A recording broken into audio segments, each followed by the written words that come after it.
Let's now look for a moment at the killers.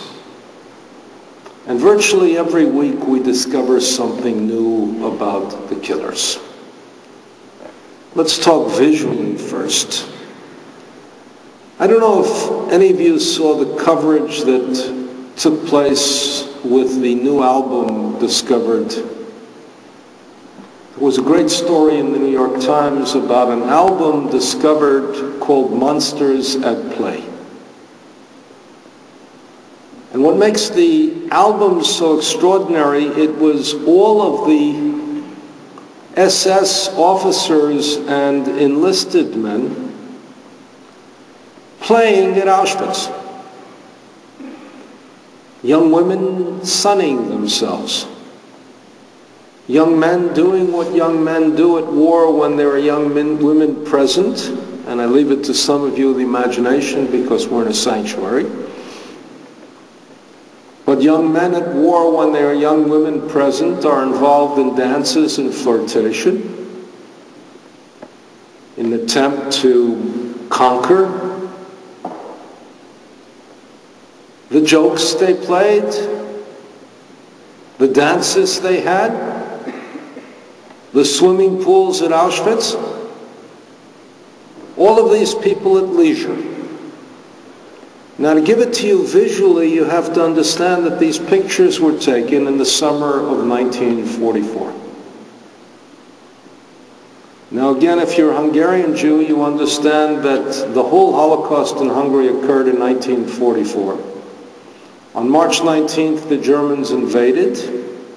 In April and May, there was ghettoization, confiscation of property. And between the 15th of May and the 8th of July, 437,402 Jews were transported on 147 trains, primarily to Auschwitz, and 8 of 10 of them were killed within days of their arrival. And you have the magnificent photos of the Auschwitz album of the victims arriving, and you have the juxtaposition of the soldiers playing. And you have to understand that what they were doing by day was to send tens of thousands, 437,402 Jews on 147 trains in 54 days.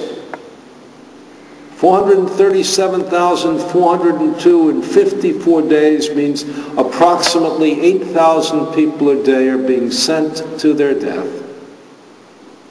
And these guys in their off hours are playing.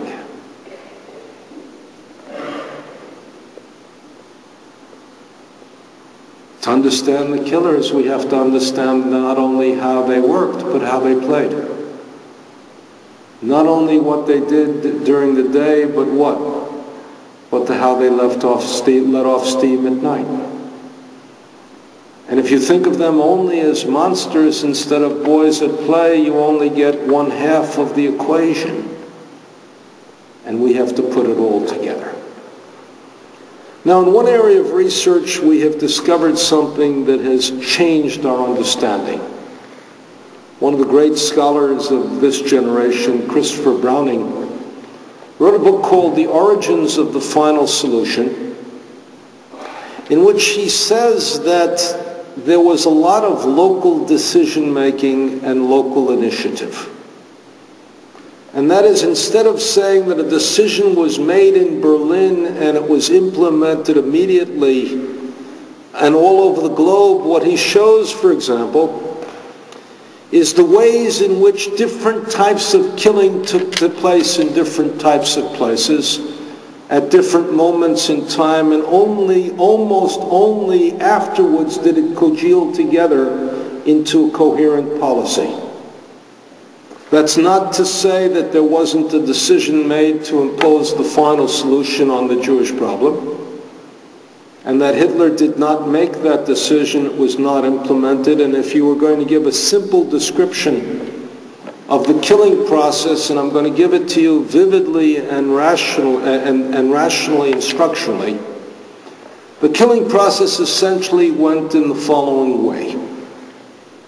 You discriminate against the Jews, make it impossible for them to live where they are. You hope to get rid of them, but there are two problems with that policy from 33 to 38.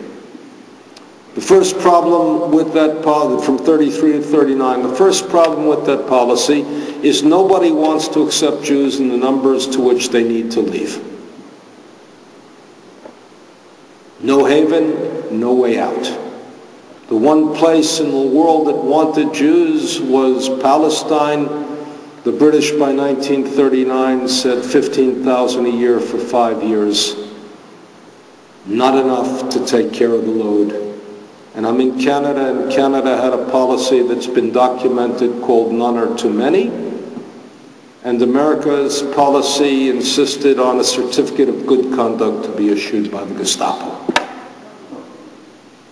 And you had to have something called the LPC document, likely to become a public charge, which meant somebody who had $50,000 then, which is probably the equivalent of $5 million now, could be said he's likely to have become a public charge if what, he never is able to work again.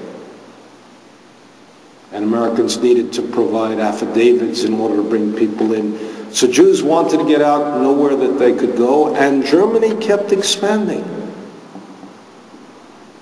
It kept expanding, meaning that in one day in 1938 it incorporated Austria and 200,000 Jews came under its control.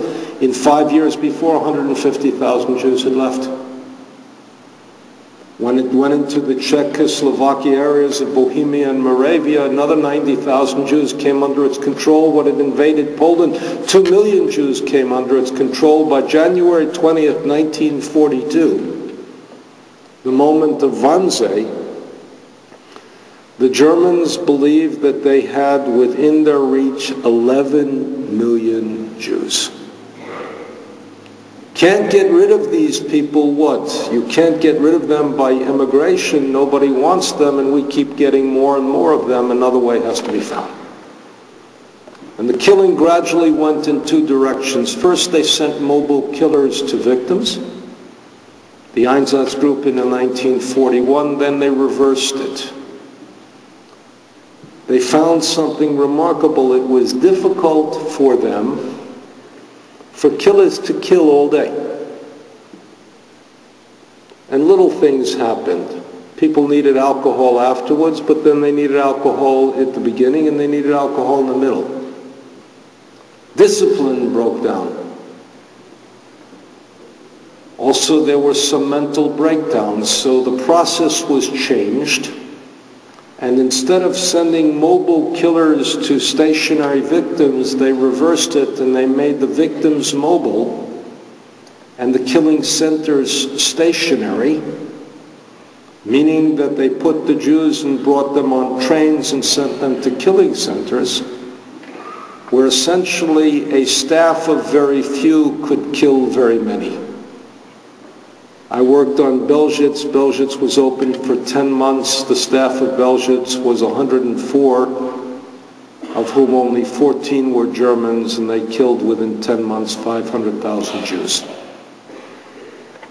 Why? Because they developed an infrastructure, an assembly line, a process.